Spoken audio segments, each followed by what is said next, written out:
Hi friends, వంకాయ fry ఎలా prepare చేయాలో చూద్దాం. దీన్ని వంకాయ పోపు అని కూడా అంటారు. ఇంగ్రీడియంట్స్ లిస్ట్ ఇది. కావాల్సిన పదార్థాలు: వంకాయలు అరకిలో తీసుకున్నాయి, ఇలా చిన్న ముక్కలుగా కట్ చేసుకుని ఉప్పు నీళ్ళలో వేసుకున్నాను. ఉప్పు, పసుపు, ఎండుమిర్చి, జీలకర్ర, వేరుశనగుళ్ళు, సాయి మినపప్పు, శనగపప్పు, వెల్లుల్లి రెబ్బలు, అల్లం చిన్న ముక్కలుగా కట్ చేసి పెట్టుకున్నాను, కరివేపాకు, కొత్తిమీర, పచ్చిమిర్చి. ఇప్పుడు స్టవ్ ఆన్ చేసి బాండీ పెట్టుకోవాలి. 2 టేబుల్ స్పూన్స్ ఆయిల్ వేసుకోవాలి. వంకాయలను 2-3 సార్లు కడుక్కొని పెట్టుకున్నాను.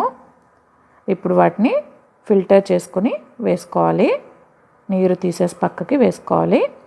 వేసుకుని మూత పెట్టుకుని ఒక 5 నిమిషాలు వీటిని మగ్గనివ్వాలి. ఈలోపు పౌడర్ ప్రిపేర్ చేసుకుందాం. ప్యాన్ పెట్టుకుని ఒక్క చుక్క ఆయిల్ వేసుకోవాలి.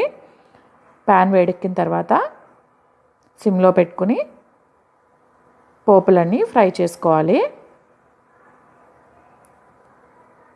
ఒక 5 నిమిషాలు ఫ్రై అయితే సరిపోతాయి. చూడండి, కలర్ మారిపోయాయి. ఇప్పుడు ఫ్లేమ్ ఆఫ్ చేసుకుని పక్కన పెట్టేసుకుందాం. వంకాయలు మగ్గిపోయేమో చూసుకుందాం. మగ్గుతున్నాయి చూడండి. మళ్ళీ మూత పెట్టుకుని ఒక 2 నిమిషాలు వీటిని మగ్గనిద్దాం.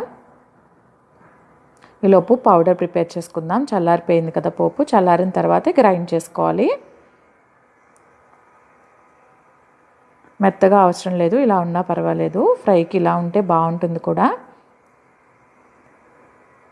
వంకాయలు మగ్గిపోయాయి. ఇప్పుడు ఫస్ట్ రుచికి సరిపడా సాల్ట్ వేసుకుందాం.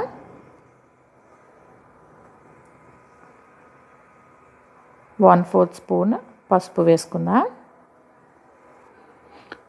పచ్చిమిర్చి, కొత్తిమీర, కరివేపాకు వేసేసుకోవాలి. అలాగే అల్లం ముక్కల కింద వేసుకోవచ్చు, లేదంటే దంచుకుని వేసుకోవచ్చు. అన్నీ వేసుకున్న తర్వాత ఒకసారి మిక్స్ చేసుకోవాలి. అన్ని కూరల్లో గరం మసాలా వేసుకోవడం మంచిది కాదు. అల్లం వేసుకోవచ్చు. అలా అని అల్లం కూడా ఎక్కువ వేసుకోకూడదు, కొద్దిగా తీసుకుని వేసుకోవాలంతే. హెల్త్కి మంచిది కాదు. గరం మసాలా అవాయిడ్ చేయండి, అన్ని కర్రీస్లో వేసుకోవద్దు. అలాగే మూత పెట్టుకుని ఒక 2 నిమిషాలు మగ్గనిద్దాం. ఆల్మోస్ట్ మగ్గిపోయాయి. ఇప్పుడు గ్రైండ్ చేసి పెట్టుకున్న పౌడర్ వేసేసుకుందాం. వేసుకుని ఒక 5 నిమిషాలు మగ్గబెట్టుకుంటే సరిపోతుంది. పౌడర్ వేసుకుని ఒకసారి మొత్తం మిక్స్ చేసుకుని, ఇంకా కారం వేసుకోవట్లేదు ఎందుకంటే ఎండుమిర్చి వేసాం, పచ్చిమిర్చి కూడా వేసాం కదా. ఇది చాలా ఫాస్ట్గా కుక్ అయిపోతుంది. కర్రీ కూడా వంకాయ ఫాస్ట్గా మగ్గుతుంది కదా.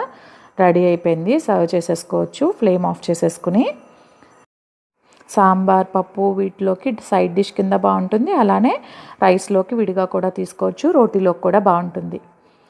మీకు నా వీడియో నచ్చినట్లయితే లైక్ చేయండి, షేర్ చేయండి, కామెంట్ చేయండి, సబ్స్క్రైబ్ చేయడం మర్చిపోకండి. Thank you.